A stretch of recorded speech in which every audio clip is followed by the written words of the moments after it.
Hi everybody, welcome to Dandelion Cottage and Paper Crafting Thursday. I'm Leslie Watkins.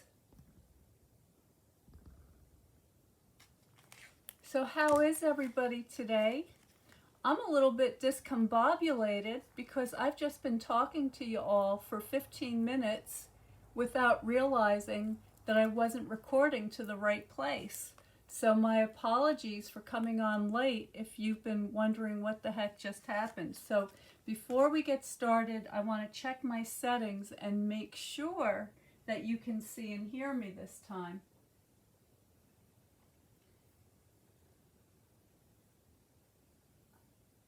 There we go. That looks a lot better. So my apologies. Talk about a blooper. How many of you have thought you were recording a live video and talking to nobody? Well, today I have a really fun project. This is going to be one that's going to appeal to the artistic crafter, so somebody who enjoys paper crafting but also likes to do a little bit of painting as well. And I'm using this really sweet Crafting with You stamp sets. Let me zoom you out just a little bit so you can see everything. There we go. So you can see it's got all sorts of different types of crafts and painting stamps on it. So there's something for the sewers, the knitters, the paper crafters. It's got some really cute sentiments, and it's got this nice little easel and paint brushes, and that's what I'm going to be using today. With the stamp set, if you get the bundle, you also get these dies, and there's a lot of them. There are 21 dies in here, and you have dies that correspond with the stamped images like the easel, the sewing machine, and all the other things, but you also have a lot of stand-alone dies which are really cute. So there is an embroidery hoop, there is a set of shears or scissors, there is a paper trimmer, there's another cute basket that has all of these sort of embossed basket weave designs on it, there's a yardstick, and there are some very tiny ones which are adorable. So there's some wooden thread spools that you can then use these little thread dies to create a different colored thread on each of your spools. And you even have a pair of very cute buttons over here, so tiny little buttons. So lots of things to play with here. Very sweet set. And I thought that today what I would do would be to combine the easel and the easel die with a little miniature painting. So we're going to get both crafting and painting in this project. And so let me show you what I've done so far. I've already stamped and die cut a number of these things. So there's the easel, all right, and then I have a little piece of the Fluid 100 watercolor paper, and I've cut that to fit onto the easel. And what's so cool about this is that the shapes of these little pieces. So this one measures 2 1/4 by 1 1/2. Hi Vicki, thanks for coming on. I'm sorry I was late today. You probably thought I was missing in action. This is just the right size for a thumbnail study. So I thought we'd paint a little landscape today on there. Then I've got my card base. This is a standard size card base, so it's measuring 5 1/2 by 4 1/4. I have a colored mat, and this is the copper clay in color. And then I've got another piece of the Fluid 100 watercolor, which is this, and I've cut that down to fit inside that mat. So that's 3 3/4 by 5 inches. I've got my water painter, which is the brush with the water reservoir in the handle, and I've got a spritzer.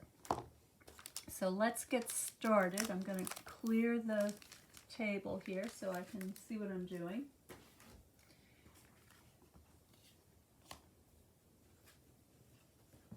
Now, I want this is going to be my background. So I want this to be moist because I'm going to be painting a wet and wet background on my to create the effect of a Northlight studio. So for those of you who may not know, I'm working in a Northlight studio, meaning that the light is all natural and it's coming from that direction. So the light is coming down, and you can see that as the light passes by, it creates a shadow over on the right side. And that's the kind of effect that I want to create in my background. I want it to look like an interior of an artist's studio. So to do that, I'm just going to take my spritzer. I'm going to do this off to the side here. And I'm going to mist my paper fairly well. Now this is watercolor paper, so it's going to take a fair amount of water. So if I hold that up to the camera, you can see how wet that is. Okay, and then I'm just gonna smooth that water out a little bit just to make sure that I've got an even surface.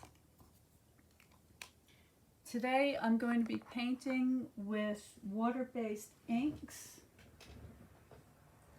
and here's my palette, and this is actually just 3 colors. I've got yellow, red, and blue, and I'm going to be presenting a class on painting with ink, and it's going to have, let me back up a second. Let me back up the bus. So there's going to be a class that's going to be announced starting in October, and it's going to have 4 parts to it.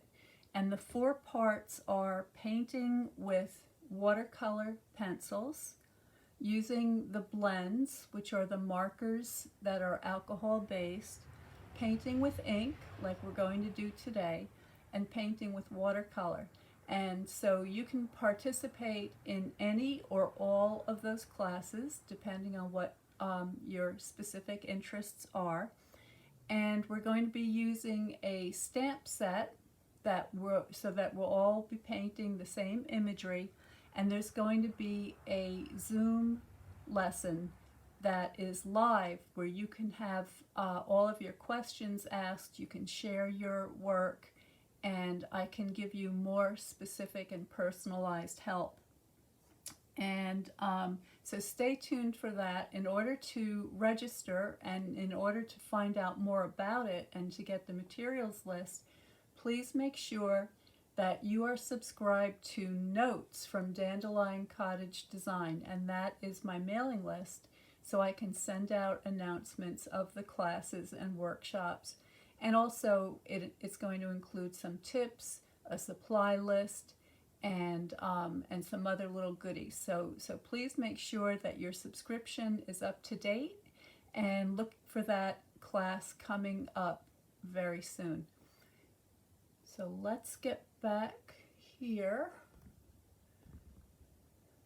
All right, so this is going to be a portrait or a vertically oriented card. And I see Maria. Here's Maria. Hi, Maria. Now you are a perfect example of an artistic stamper, so I think you're going to really enjoy this lesson today. So we've got that little easel.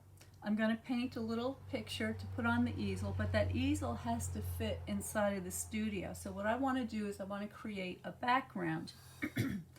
So if I take my colors, so this is all 3 colors mixed together with a lot of water, I can get a kind of a beautiful neutral gray. So there it is. That's going to work pretty well. And I want to, using clean water, I want to make sure that my paper is nice and wet. I'm going to make this interior look as though the light is coming down from the upper left corner. So that means the lower right corner is going to be a little bit darker. So if I just begin to put a gradation coming across the surface like that, keeping this very light over here where the light's coming in. Got a lot of water on my brush, so I'm just getting a very soft effect here. And I can keep adding a little more ink until I get that just as I want it. I'm working quickly to make sure that the ink doesn't have a chance to dry or separate.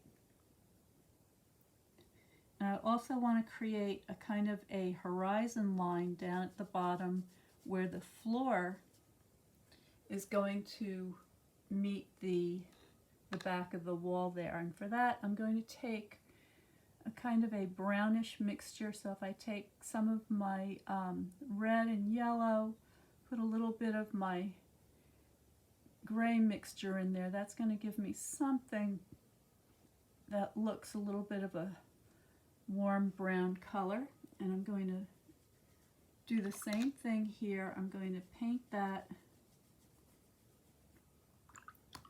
with a gradation. Okay, and then of course where the ground plane is coming closest to me, it's going to appear a little bit darker. And if you're somebody who has been in my watercolor card club and attended the temperature class, you know exactly what I'm talking about. And if you don't know what I'm talking about and you'd like to learn more, then again, make sure that you're subscribed to Notes from Dandelion Cottage, because you will also find out much more about the Watercolor Card Club there as well. All right, so now this is very wet. I've got a kind of a feeling of light coming into my picture plane here, so it's a little bit like a stage set.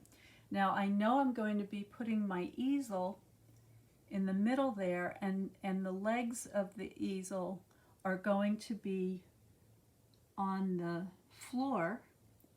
So I want to create a kind of a cast shadow. So I'm going to just drop in a little bit of a darker color here.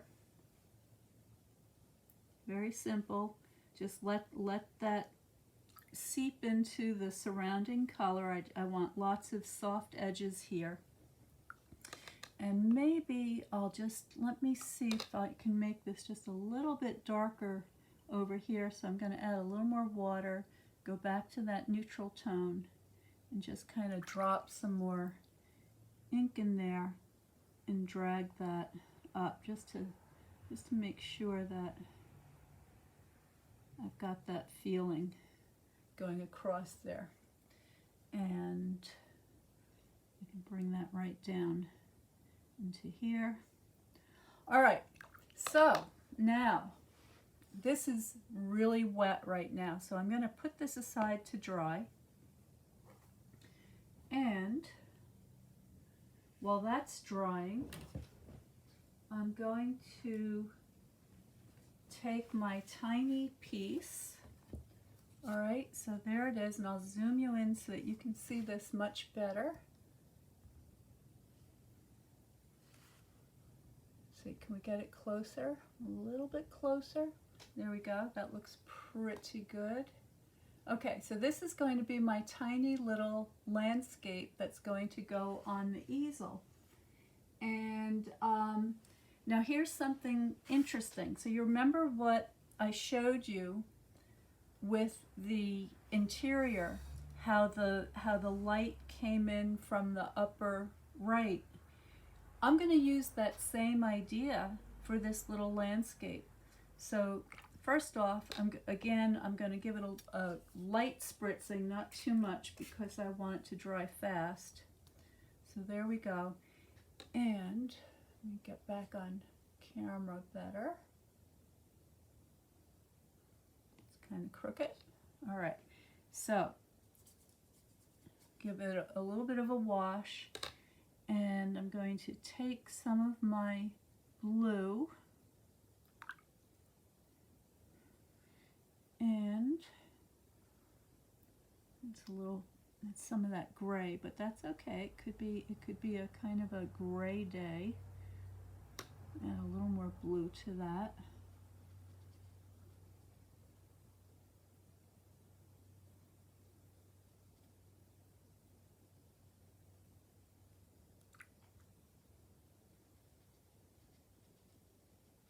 Now, one of the differences between the water-based inks and watercolor is that the inks have a very, very fine particle in the pigments, and those particles will seep down into your paper.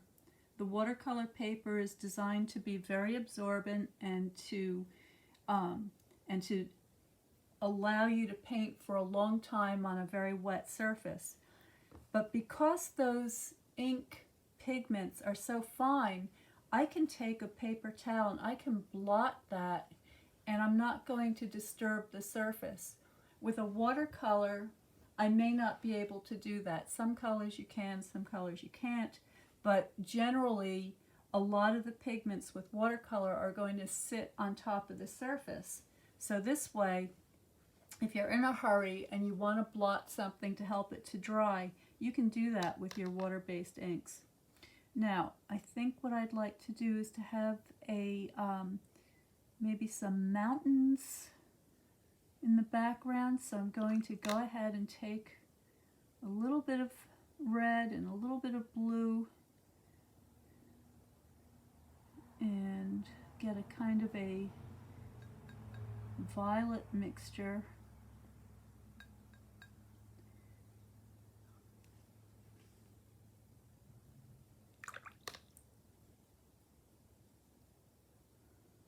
It's a little bit too red, but it'll work. I can add a little more blue as I go along.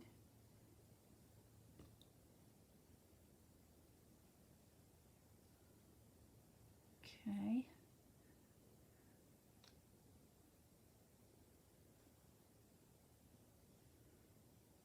All right, so that's going to be my mountains in the background, and then as the ground plane comes forward, it's going to get more green.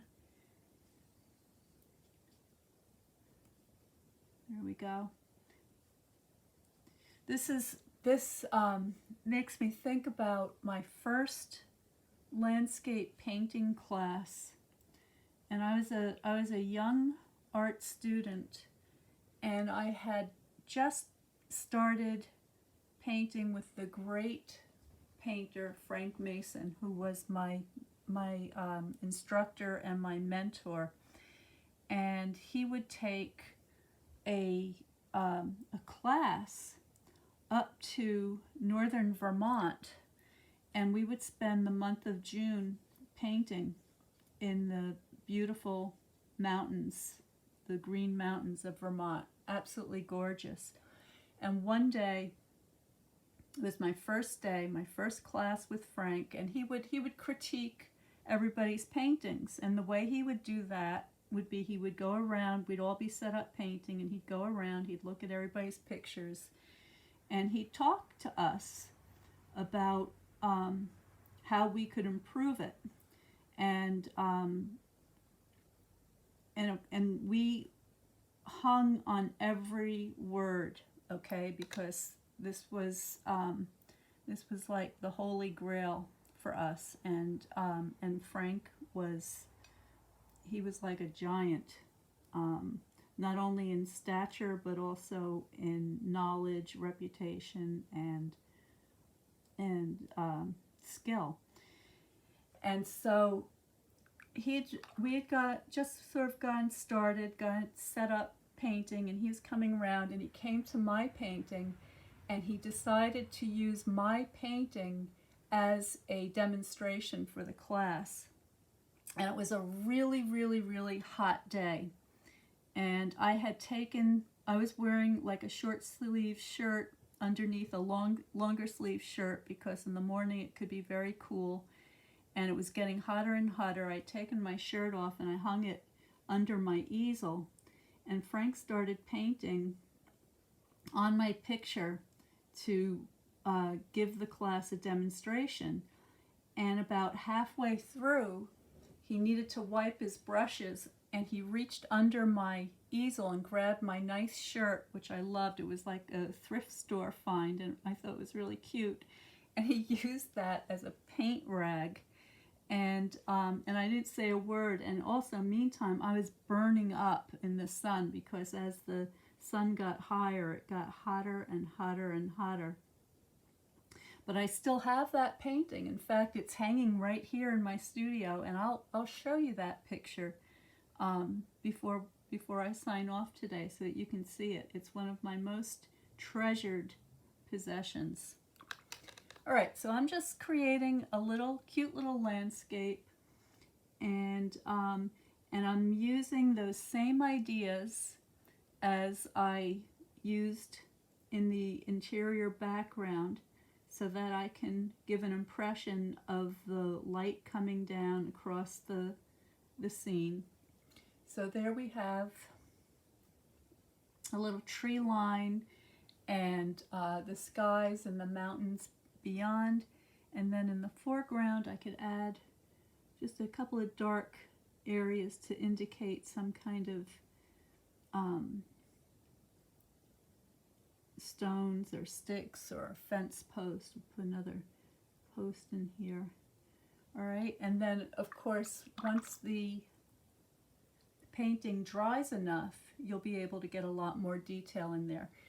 So there's my picture. And you can see how tiny it is. So, you know, when you are thinking about creating a larger painting, you might want to take the time to do one of these little thumbnails. You could do it in a sketchbook, you could do it with a pencil, whatever you like.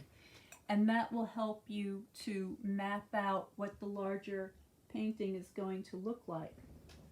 So you can figure out your colors, your composition, your design, the whole thing. Oh, thank you, Maria. She says she likes the little picture. Thank you. All right, well, we're just going to put this over here to dry.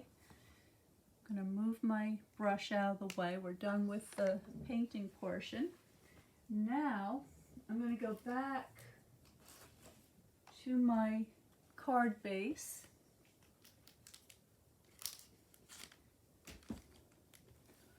Here's my easel, and I've got some other things in here. So I went ahead and I cut out the yardstick. Now, I don't know if we'll use that or not. I've got some brushes and this cute little basket, so I can put the brushes inside the basket. And I went ahead and since I had some scraps of the Fluid 100 watercolor, I just cut out some various shapes and sizes so I could use them in the future if I wanted to make some more of these cute little easel cards. So now, this is my mat. I have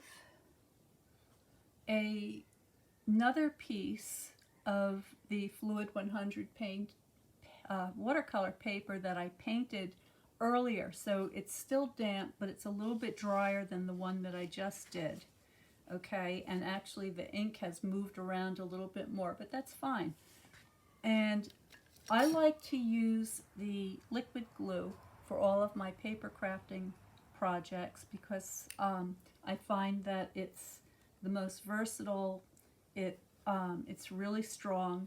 But I especially like that when I use it on something that's a little bit damp, let me just get this started, that has a little bit of dampness, like this watercolor paper, the liquid glue will still make it stick, whereas if you use one of the runner tapes or the double-sided tape or dimensionals or whatever, you may have a little bit of trouble working with a damp surface with those things. So let's just get this situated on the mat.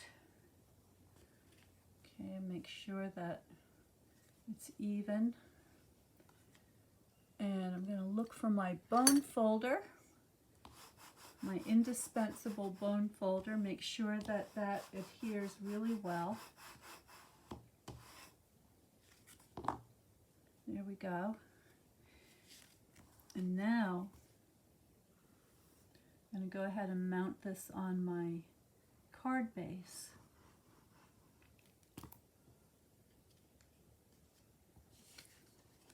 Make sure I've got this opening the right way. That looks good.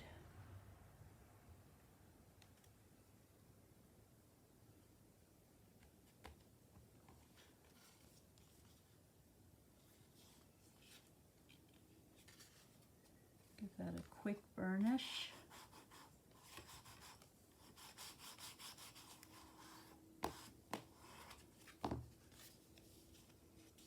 All right, so there is my background.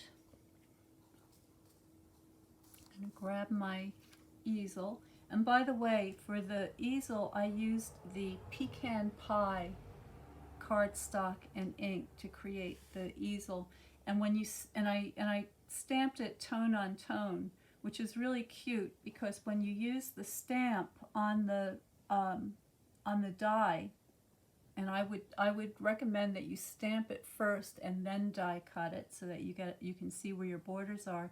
It has all these really cute little details. So there's like a little clamp that holds the painting in place. You've got a little support down the bottom. So that's going to go on there, something like that. But before we put that on there, let's get our landscape. Flip that over.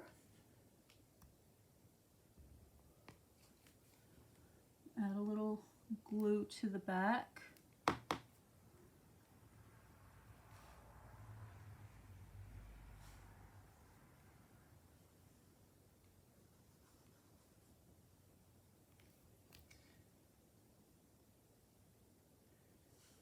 And I want to place that so that the clamp is butting up to the top of the image and that the bottom is resting on that support. So that looks pretty good. Make sure it's straight. Give that a little burnish. Now to adhere my easel onto my card, I want to use a dimensional. But because this is still a little bit damp, I'm going to wait to for this to dry before I add that dimensional. And I just want to bring this down. So see, now we've got the impression of a shadow, a cast shadow underneath the easel, giving it that the effect that it's in space. All right, now I've got some other goodies here. So let's see. I've got my basket and I've got my brushes. So I can add those. And again, these are going to be adhered with dimensionals. So I'm not going to put those down just yet. And do you see how that this white background on these brushes kind of pops out too much? I'm going to redo that on the very vanilla instead of the white because I don't like how jumpy that looks. So I'm going to take, in fact, let's just do it together. let's do it together. So here is, let's see, do I have some very vanilla handy? Yes. So this is what I would do in this case. So in fact, you know what? I'm going to use the Fluid 100 paper because it's stiffer. So let's do that. I'm going to get out my black Memento ink.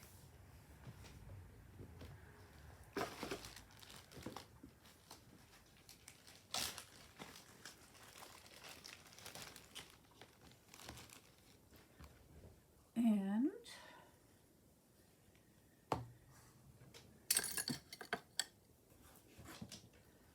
grab my brushes.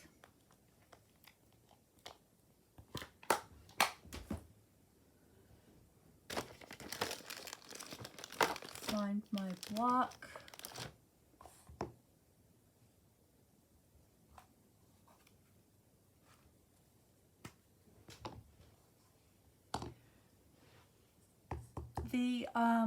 The black Memento ink pad, I don't know if you can see, it has that linen fabric on it, which is a little bit different from the other ink pads, which has more of a spongy material. When you use something that has that sort of fabric or textile, you want to press your stamp, but you also want to rub it around a little bit. So I'm going to get plenty of ink on there. And then let me grab my, this is a foam pad underneath this scrap paper that I have covering it up to keep it neat. I'm going to give that a good press. So now there are my little brushes, and I think that that's going to look a lot better when I cut it out. So let's grab the Stampin' Cut and Emboss machine, which I have handy.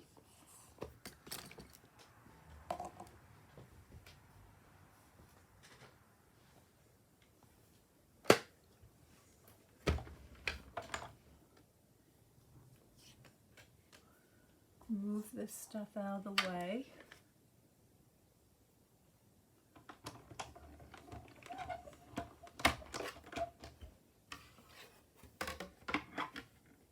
Okay, so there's my brushes. I'm going to go into my die set and get the die that I need. And then get this lined up. Make sure that that looks nice and straight in there. It looks pretty good. Just going to run that through. I'm going to run it through twice because this Fluid 100 paper is so thick. It's a little bit thicker than our standard cardstock, so I'm just going to make sure that I get that all cut out.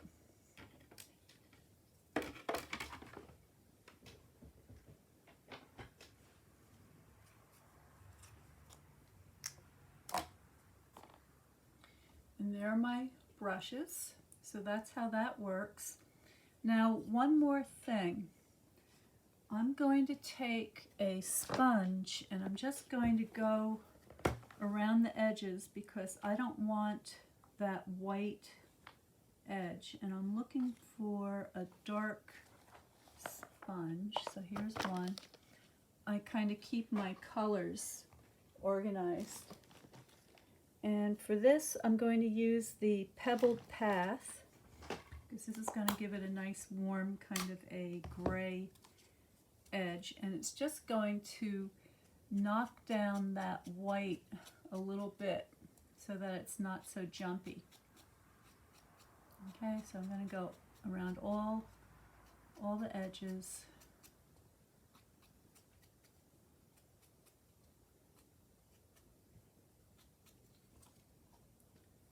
Okay, all right, now we're ready to go. Zoom you back in a little bit so you can see what I've done. And I'll put those side by side. And it's just, you know, it's a subtle difference, but it makes a difference, I think, overall.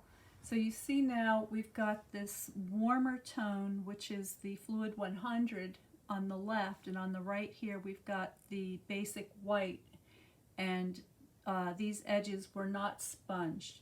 And it just looks a lot more jumpy. So if I bring my scene back in, here's the first one, and you can see here how that jumps against the background. And then here's the one that I just did, and it still contrasts, but it's not as jumpy, and putting that sponging around the edges helps to make it look as though it's part of the overall scene. So I'm happy with that. Now I do want to put something on the inside of the card. So, sorry. Here we go. All right, so let me just take this and put this aside for the moment. All right, and then on the inside of the card, I have another little easel. All right, and I'm going to go ahead and well, actually, before I do that, I have another piece of the Fluid 100, and I've stamped "You Inspire Me" on the front of that. And this is one of my most favorite expressions. And you know, I'm kind of wild about my team. I love having a team, and all of the people who have joined me in the Dandelion Cottage design team actually inspire me every single day.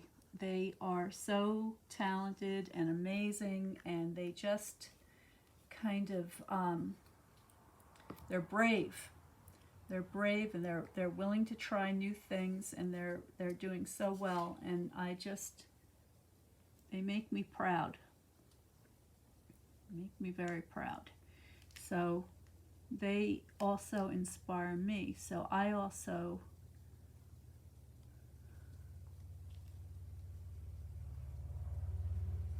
want to let them know. So there's my little message. You can add some glue. This is on the inside of the card, so I want all of this to lay flat. I'm adding a very thin line of glue on these thinner bits. Make sure I get all the corners stuck down well. And let's see, I'm going to grab my tweezers for this. There they are.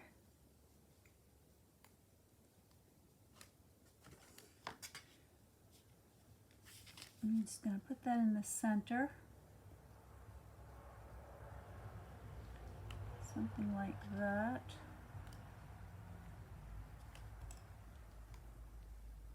So there's my message, and there's enough room to sign it and to personalize it. And again, my burnisher. Maria says, "You make painting look so easy."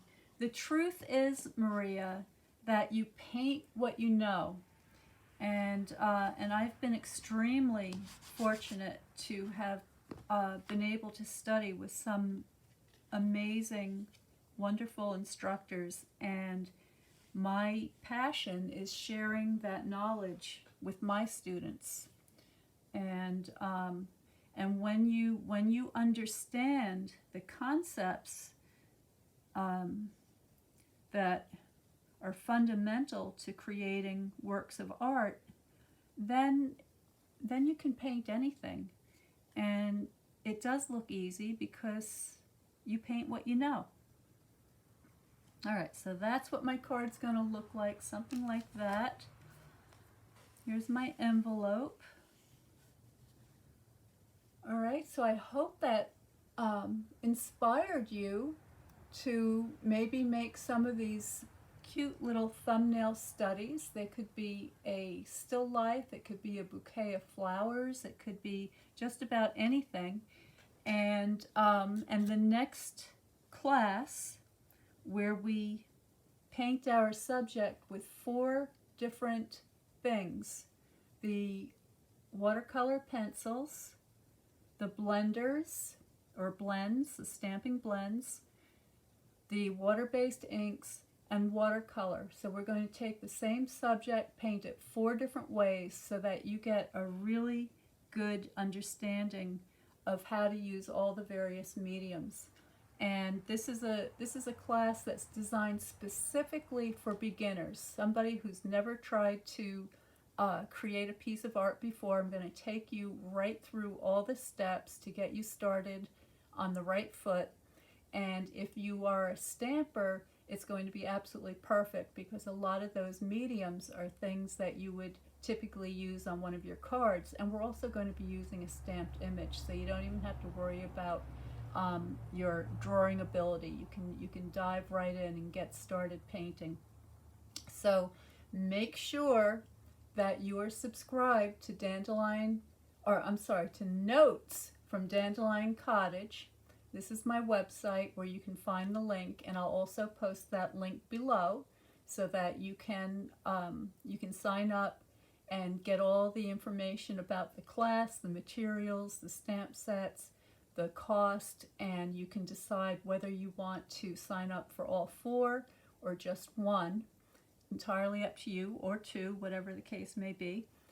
And that's, I think, covers all the information today. So let me just check and see if there's any questions.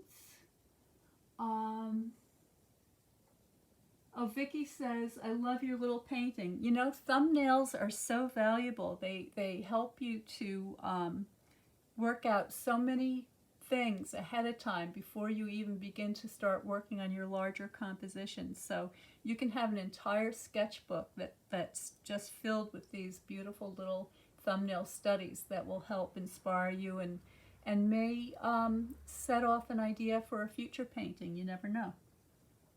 All right, everybody, I hope you have a wonderful weekend. Stay well, stay happy, stay creative, and I will see you next time.